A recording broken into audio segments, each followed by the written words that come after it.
Channel चलिए जानते हैं इंडिया में बहुत बहुत स्वागत है दोस्तों। और बात कर रहे हैं बॉलीवुड के ऊपर। तो दोस्तों बॉलीवुड में आप लोग जैसा कि जानते ही हैं कि आजकल बायकॉट चल रहा है हर जगह कि फलाने की फिल्म देखना बंद कर दीजिए, फलाने प्रोड्यूसर की फिल्म देखना बंद कर दीजिए।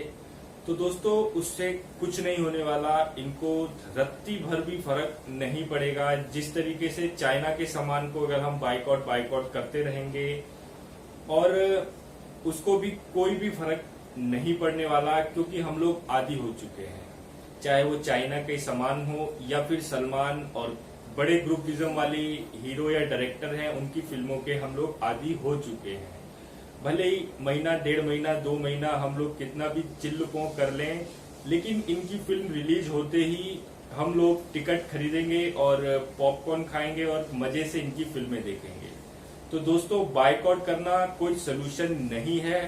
हाँ, सपोर्ट करना एक बहुत बड़ा सोल्यूशन है। इन लोगों के मुंह पे तमाचा लग सकता है।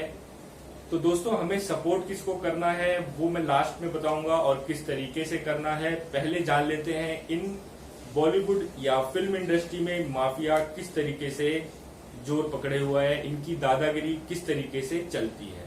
तो दोस्तों बात करते हैं, अगर आंकड़े की लगभग 183 बिलियन सालाना रिवेन्यू है इनकी, यानी ये बहुत बड़ा ह्यूज अमाउंट है। अगर हम रुपयों में बात करेंगे तो सालाना का टर्नओवर है फिल्म इंडस्ट्री का, बॉलीवुड फिल्म इंडस्ट्री का।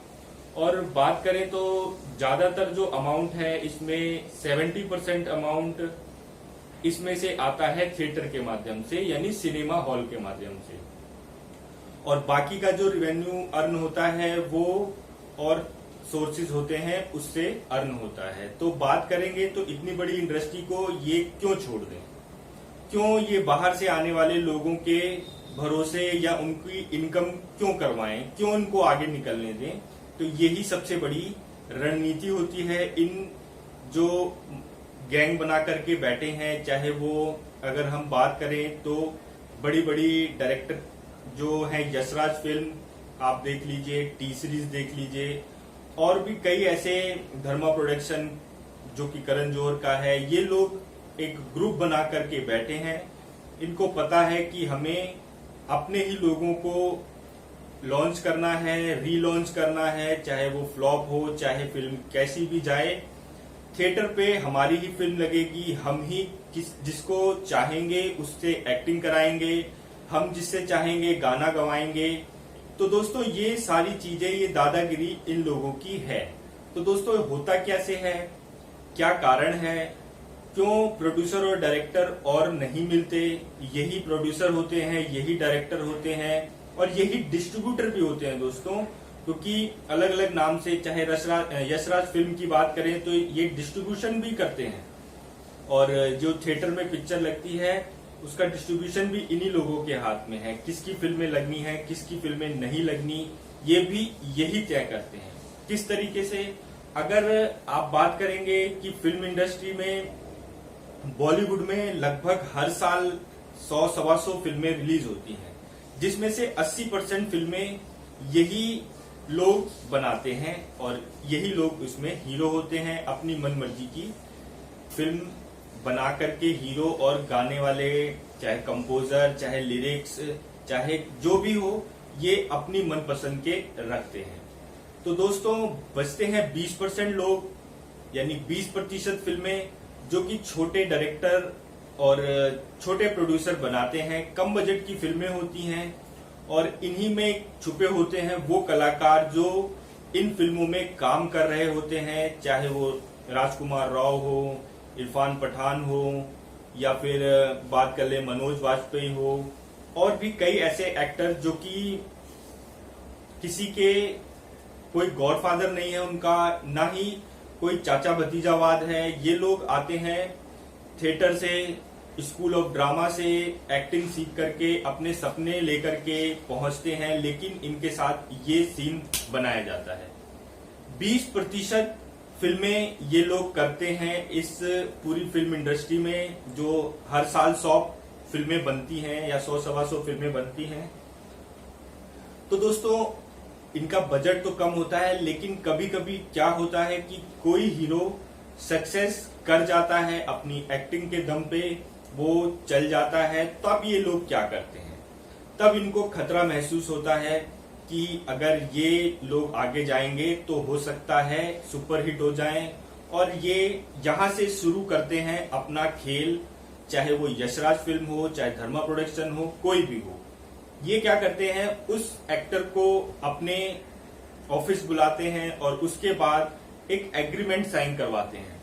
एग्रीमेंट होता है 4 से 5 साल का। इसमें बकायदा लिखा रहता है कि आपको हमारी प्रोडक्शन में ही काम करना है, हमारी ही फिल्मों में काम करना है। तो छोटा एक्टर होता है, पहली फिल्म उसकी हिट हुई होती है, तो उसको ये लगता है कि अब मैं एक बड़े उसके अंदर आ चुका हूं और अब मैं सक्सेस की सीढ़ियां चढ़ जाऊंगा। तो दोस्तों, वो इस लालच में आकर के एग्रीमेंट साइन कर देता है और एक फिल्म वो उससे लॉन्च भी कर देते हैं, क्योंकि इनकम भी करनी ही होती है और लास्ट फिल्म इस एक्टर की हिट गई होती है तो वो उसको भुना लेते हैं। उसके बाद समय आता है इनको उस एक्टर के साथ खेल खेलने का। फिर वो एक्टर पूछता है कि अगली फिल्म कब आएगी, तो वो टाल मटोल शुरू हो जाती है। ये हिसाब से स्क्रिप्ट देते हैं, जो स्क्रिप्ट में जान नहीं होती, एक्टर पढ़ता है और बोलता है कि मैं इस फिल्म में काम नहीं करूंगा। तो वहां से इन लोगों की शुरू हो जाती है इसको बायकॉट करने की, यानी वो ना नहीं सुनना चाहते। वो डायरेक्टर चाहते हैं कि ये फिल्म करे, चाहे वो फ्लॉप हो, चाहे कुछ भी हो, लेकिन जब एक्टर मना करना शुरू करता है कि ये फिल्म मेरे लायक नहीं है, मैं नहीं करूंगा, तब दबाव शुरू होता है और वो कहीं और काम भी नहीं कर सकता क्योंकि एग्रीमेंट में बंधा होता है। तो दोस्तों, इस तरीके से ये टॉर्चर करते हैं और उस उभरते हुए कलाकार को नीचे ले आते हैं। और दोस्तों, बात करें रिलीज की, तो थिएटर पे भी इनका कब्जा होता है।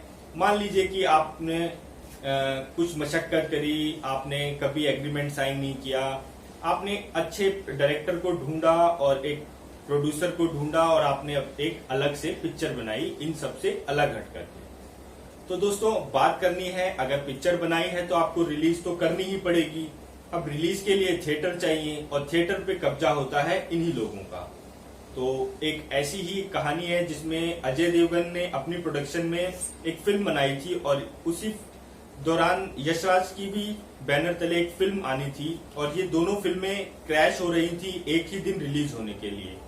तो यशराज ने दबाव बनाया अजय देवगन पे कि इस फिल्म को न रिलीज करे, लेकिन अजय देवगन भी अड़े हुए थे और उन्होंने वो फिल्म उसी डेट पर रिलीज करी।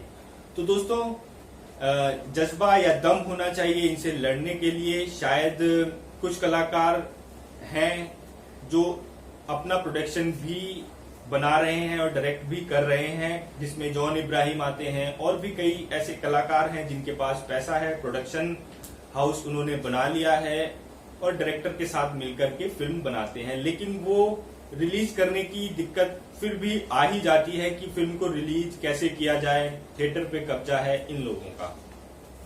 तो दोस्तों, ये पूरी तरीके से कब्जा कर रखा है इन्होंने बॉलीवुड पे। तो अब हम इनसे छुटकारा कैसे पाएं? अगर ये क्रांति शुरू हुई है सुशांत सिंह राजपूत के आत्महत्या के बाद, तो इस क्रांति को किस तरीके से बरकरार रखा जाए?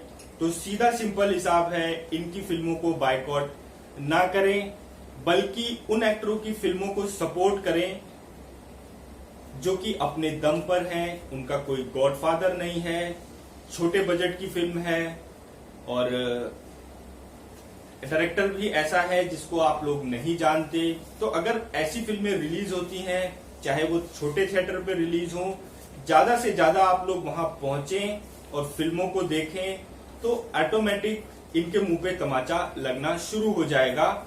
तो यही एक रास्ता है, सपोर्ट आपको करना है, बायकॉट तो छोड़ दीजिए। सपोर्ट अगर आप लोग करेंगे ऐसे एक्टर जो कि अपने दम पे आए हैं और गॉडफादर उनके नहीं है, जैसे बहुत सारे एक्टर हैं, गिनती करा देते हैं, पंकज त्रिपाठी, मनोज वाजपेयी, राजकुमार राव और कई सारे एक्टर जो उभर रहे हैं, ऐसे कलाकार हैं। तो उनकी फिल्में हमें जाकर के थिएटर पे देखनी चाहिए और उनको इस तरीके से सपोर्ट करना चाहिए। तो दोस्तों, ये था बॉलीवुड फिल्म इंडस्ट्री में इन लोगों का दबदबा, और इससे छुटकारा अगर पाना है तो हमें सपोर्ट करना होगा अच्छे कलाकारों को, अच्छी फिल्मों को। तो ये वीडियो आपको अच्छी लगी हो तो लाइक जरूर करिएगा, ज्यादा से ज्यादा शेयर करिएगा। जय हिंद, जय भारत।